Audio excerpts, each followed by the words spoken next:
अस्सलाम वालेकुम व्यूवर्स, उम्मीद करती हूँ आप सब ईमान और सेहत की बेहतरीन हालत में होंगे।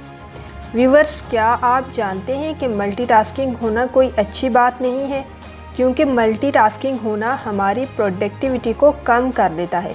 सुनकर सरप्राइज़ हो गए ना कि ऐसा कैसे हो सकता है, क्योंकि हमारे माशरे में मल्टीटास्किंग इंसान को बहुत ज़्यादा ज़हीन या फिर इंटेलिजेंट समझा जाता है। लेकिन ऐसा मैं नहीं कह रही कि मल्टीटास्किंग इज़ नॉट गुड, बल्कि ऐसा यूनिवर्सिटी ऑफ मिनेसोटा के बिजनेस डिपार्टमेंट के एक प्रोफेसर का कहना है, जिन्होंने एक रिसर्च करके पता लगाया है कि ऐसा क्यों होता है। उन्होंने बताया है कि एक टास्क के साथ दूसरा टास्क शुरू करने से हमारा फोकस पहली एक्टिविटी से जुड़ा होता है, जिसकी वजह से हम दूसरी एक्टिविटी पर अपना पूरा ध्यान नहीं दे पाते। इसलिए हमारा फोकस उस पर आधा ही रहता है, जिसकी वजह से हमारी परफॉर्मेंस ख़राब हो जाती है या फिर नताइज उतने अच्छे नहीं होते जितने अच्छे हम अचीव करना चाहते हैं। इसलिए मल्टीटास्किंग हमारी प्रोडक्टिविटी के लिए अच्छी नहीं है और ना ही हर वक्त इलेक्ट्रॉनिक चीज़ों से कनेक्टेड रहना।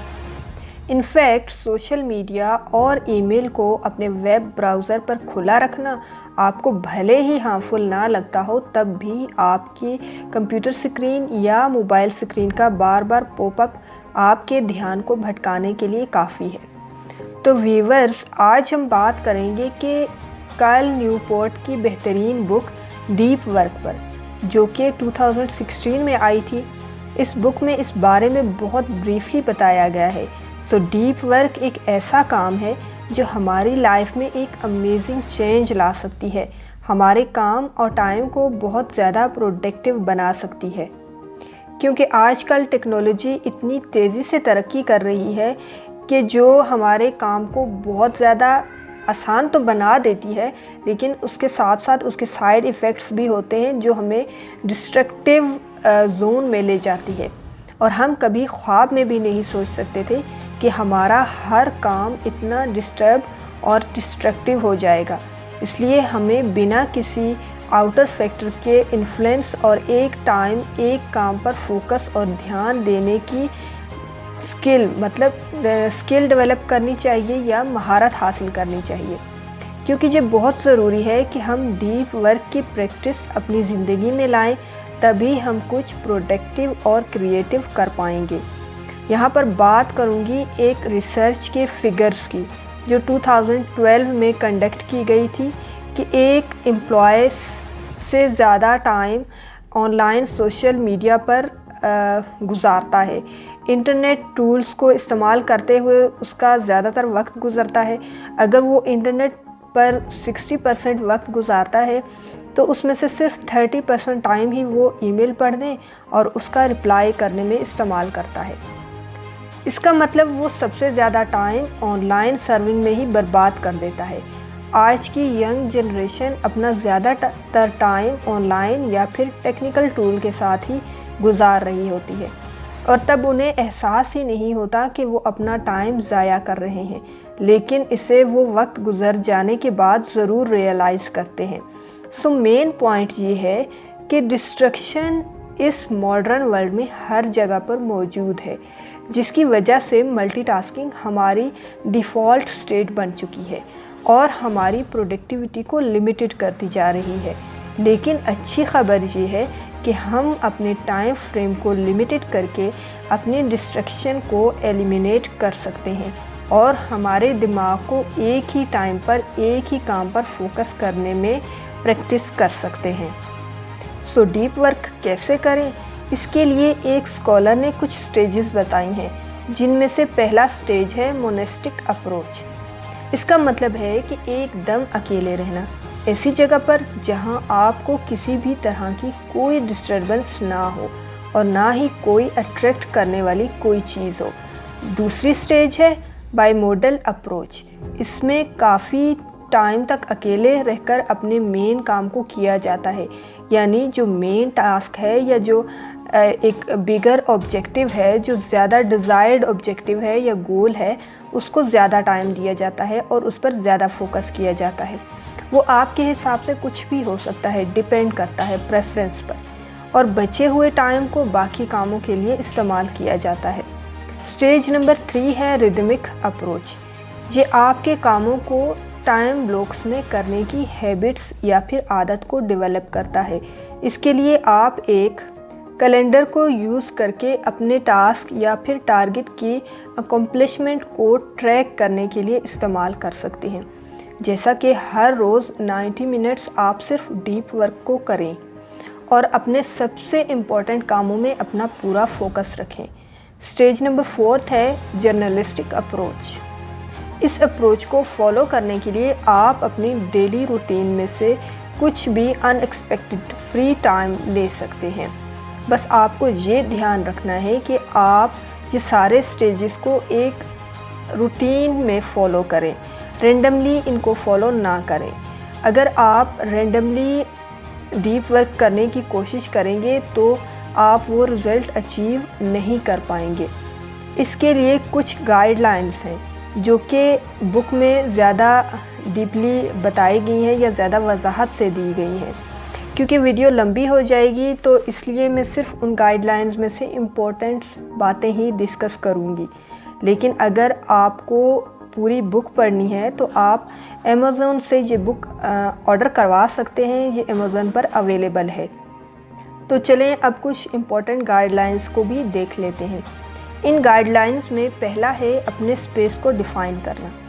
हमने अक्सर बाहर देखा है कि ऑफिसेज में दरवाज़ों पर डू नॉट डिस्टर्ब का बोर्ड लगा हुआ होता है और कई लोग किसी लाइब्रेरी या कॉफ़ी शॉप में अपना काम करना प्रेफर करते हैं, जो कि उन्हें कंप्लीट कंसंट्रेशन में हेल्प करता है।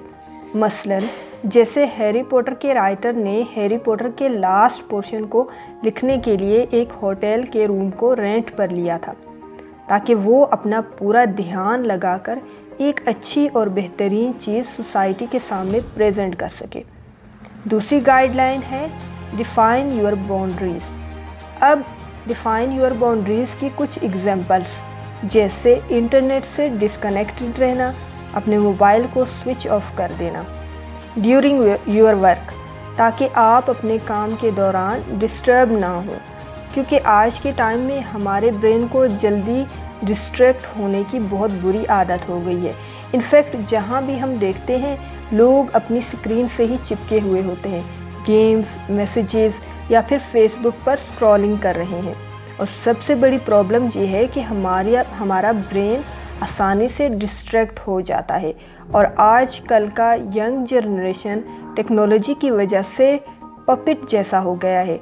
वो एक साथ कई प्रोजेक्ट्स को करने की कोशिश करता है और यही उन्हें डीप वर्क यानी किसी डिस्ट्रैक्शन के बिना काम करने से रोकता है। इसलिए कार्ल न्यूपोर्ट ने टेक्नोलॉजी से ब्रेक लेना और अकेले में इंट्रोस्पेक्ट करना, एनालिसिस करना या फिर अपने साथ और फैमिली के साथ कुछ वक्त गुजारना बताया है। तीसरी गाइडलाइन ये है कि प्रोडक्टिव मेडिटेशन करना। प्रोडक्टिव मेडिटेशन में एक टाइम ब्लॉक को अपनी फ़िज़िकल एक्टिविटीज़ के लिए इस्तेमाल किया जाता है, जैसा कि वॉक करना, साइकिलिंग करना, हॉर्स राइडिंग करना या फिर एक नेचुरल ट्रैक पर 30 मिनट्स या इससे ज़्यादा वक्त पर वॉक करना और कोई भी फ़िज़िकल एक्सरसाइज जो आपको पसंद हो। ये एक्टिविटीज़ हमारे दिमाग और बॉडी को फिर से रिफ़्रेश करती हैं, जो कि हमें हमारे काम में पूरा फोकस करने में बहुत मददगार साबित होती है। चौथी गाइडलाइन ये है कि limit your online time. Social media और इंटरनेट का इस्तेमाल करते हुए हमें अपनी इंटेंशंस या फिर मोबाइल के इस्तेमाल के पर्पस का ध्यान रखना चाहिए। ये बहुत ज़रूरी है। मुझे यहाँ हज़रत अली रज़ी तआला अन्हा का एक बहुत खूबसूरत कॉल याद आया है। उन्होंने कहा था कि आप जिस मकसद के लिए घर से निकलें वही काम करके वापस आएँ। बिल्कुल इसी तरह आप जिस मकसद के लिए सेलफ़ोन को उठाते हैं ठीक वही काम करें, यहाँ वहाँ वक्त ज़ाया ना करें। और उसके पीछे रीज़न्स ये हैं कि हम जिन लोगों से रेगुलरली नहीं मिल पाते या उनकी एक्टिविटीज़ को देख नहीं पाते और वही लोग जब आपको मिलने के लिए बुलाते हैं तो आप मना कर देते हैं। इसलिए सोशल मीडिया और इंटरनेट के इस्तेमाल के वक्त इंटेंशंस का क्लियर होना बहुत ज़रूरी है। व्यूअर्स, सोशल मीडिया जब बना था तो ये अपने फ्रेंड्स और फैमिली की एक्टिविटीज़ को देखने के लिए था, जब हम उनके लिए अवेलेबल ना हों। लेकिन अब ये यूज़लेस इंफॉर्मेशन से भर गया है। एक तरह से ये एक एडिक्शन हो गया है।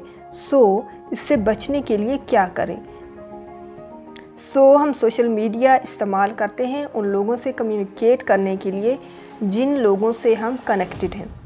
लेकिन जब भी पॉसिबल हो आप उन लोगों से पर्सनली मिल सकते हैं, उनके साथ ज़्यादा टाइम स्पेंड कर सकते हैं। इस तरह से आपके पास एक वैलिड रीज़न भी होगा कि आप कितने देर तक ऑनलाइन रहें, या आपके पास एक वैलिड रीज़न रखेंगे अपने ऑनलाइन होने का। और इस बुरी आदत से बचने के लिए हमें कोल्ड टर्की मेथड का इस्तेमाल करना चाहिए। सोशल मीडिया को अवॉइड करने के लिए कोल्ड टर्की बन जाएं, यानी 30 डेज़ तक सोशल मीडिया से दूर रहें, या सिर्फ बहुत ज़रूरत पड़ने पर ही इंटरनेट का इस्तेमाल करें। फिर एनालिसिस करके देखें कि लास्ट मंथ आपकी लाइफ सोशल मीडिया के साथ बेहतर थी या नहीं। क्या किसी ने ध्यान दिया कि आप लास्ट टाइम ऑनलाइन कब थे, या आपने ऑनलाइन या फिर सोशल मीडिया यूज़ करना बंद कर दिया है? किसी ने पूछा इस बारे में?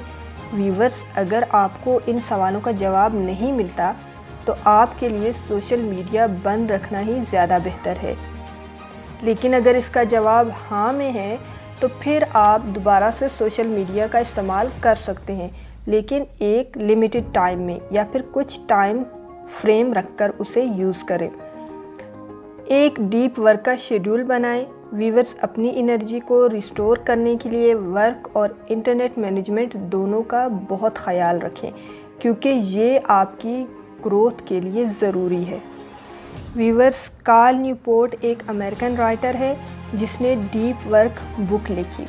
मैंने इस वीडियो में डीप वर्क बुक की क्रक्स या फिर जो कंक्लूजन है, जो मेन पॉइंट्स हैं वो बता दिए हैं। लेकिन अगर आप फिर भी इस बुक को पर्सनली स्टडी करना चाहते हैं या रीड करना चाहते हैं तो आप इसे अमेज़न से ऑनलाइन मंगवा सकते हैं। व्यूअर्स, अगर आपको मुझसे कुछ नया और पॉजिटिव सीखने को मिल रहा है तो चैनल को लाइक, शेयर और सब्सक्राइब कर दें और नोटिफिकेशन बेल को दबाना ना भूलें। व्यूअर्स, इस वीडियो को कम से कम 5 व्हाट्सएप ग्रुप में ज़रूर शेयर करें ताकि हमारी यूट्यूब फैमिली ग्रो कर सके और हम सब मिलकर डेली की बेसिस पर कुछ अच्छा, पॉजिटिव और प्रोडक्टिव सीख सकें। व्यूअर्स, खुश रहें और खुशियाँ बांटें। अपने लिए भी दुआ करें और हमें भी अपनी दुआओं में याद रखें। क्या पता कब कहाँ किसकी दुआ कबूल हो जाए।